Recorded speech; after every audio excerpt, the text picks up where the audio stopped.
Fight fans, fight fans, fight fans. This is Kurt DeVille with Counterpunch Boxing News. As you know, it is fight night and the fight draws near. And, I have to counterpunch something, And I seen a video last night and it was, they hosted all the older heavyweights. Evander Holyfield, Lennox Lewis, Ernie Shavers. Who else was on that panel? Riddick Bowe, Buster Douglas, they were all there, and they had questions to ask. And then, of course, Lennox Lewis they asked him about Tyson Fury. And this is what he had to say. I'll let you guys listen. You as Tyson Fury is the man that stepped up. The gauntlet was thrown out there, and he basically stood up for the British side in the sense that, he wanted to challenge Deontay. Deontay came to England to challenge Anthony Joshua. Joshua never answered the call, so Tyson Fury answered the call. Now, for those who didn't hear that, Lennox Lewis stated that Deontay Wilder challenged Anthony Joshua when he came to England to challenge Joshua, and Joshua never answered the call. It was Tyson Fury, in fact, that answered the call. Now, there's so many things wrong with that issue. For one, I get it. It's cool to sell the fight in that sense that, one fighter was scared or apprehensive and the other fighter wasn't, okay? So that's why this fight is made, because of that. But second, Deontay Wilder coming to England. When the hell did he come to England? When was the last time he came to England to challenge Anthony Joshua? So I don't get the logic in what he's trying to say. Yeah, he talked a lot of shit over social media. That's not the same as coming to a person's place to challenge him. He didn't pull a Shannon Briggs and show up at someone's place or venue and say, hey, let's go champ. Let's go champ. Let's go champ. He didn't do anything like that.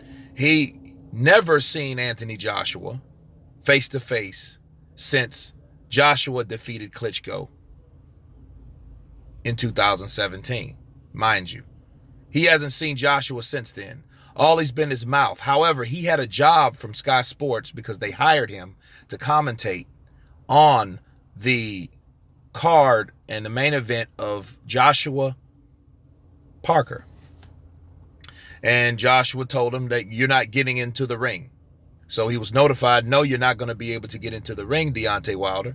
So that reason, and that reason only, so he says, is the reason he didn't show up, because he couldn't get into the ring. Even though they were going to pay this guy to be a commentator. He was going to see the fight firsthand. He had other opportunities outside of the ring, mind you, to say whatever the hell he had to say to Anthony Joshua, and that particular thing would be publicized and recorded, okay? The media would have been there. Everybody would have been there. Ellie Setback, all these cats, they would have been there to see what these guys had to say face to face. But Deontay Wilder didn't even show up. So I don't know what the hell Lennox Lewis is talking about, okay?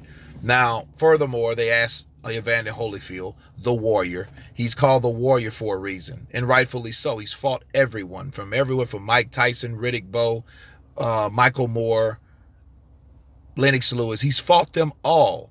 You see what I'm saying? He fought John Ruiz 3 damn times. He's the Warrior for a reason. And he was like, well, hey, I don't want to fight it for nothing. I don't want to do, fight for nothing. So, I fought everybody, But here's the thing. It's easier for Evander Holyfield to say that simply because Evander Holyfield was always the A side on most of this shit, on most of the negotiations. So he didn't have to bow down to anyone's concessions because he was getting the long end of the stick. You know what I'm saying? Lennox Lewis is this guy saying that Joshua didn't step up. You know what I mean? But then you notice that when he says that type of shit, it never comes off. He never shows a reason why.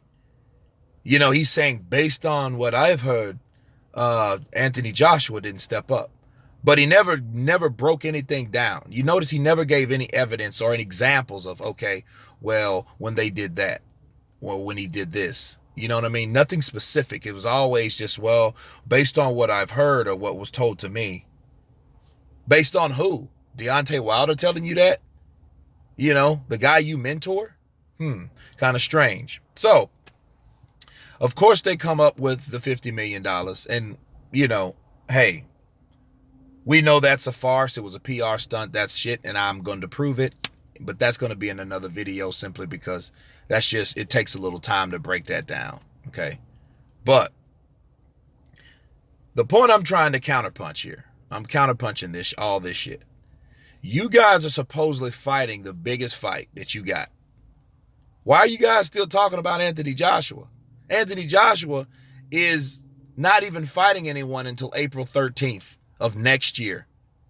This is supposed to be the showdown. But you notice every time you look around, and you know, Showtime made the comment about the $50 million, not even for $50 million.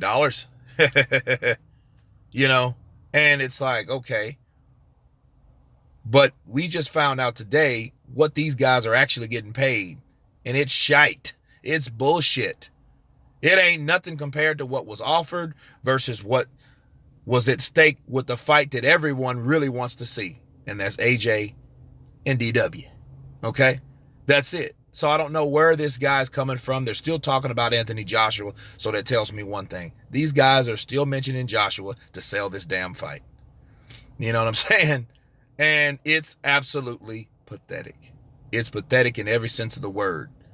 You know what I'm saying? Like if Tyson Fury was less of a fighter, if he was insecure, he would be pissed off by all the shit talking they talk about Anthony Joshua and stuff like that. But he has vested interest in it too, because he doesn't give a shit about AJ anyway, but for other reasons. You know, that's his countryman. That's his direct rivalman. You know what I'm saying? In a sense. So, since it is that case, that's what it is.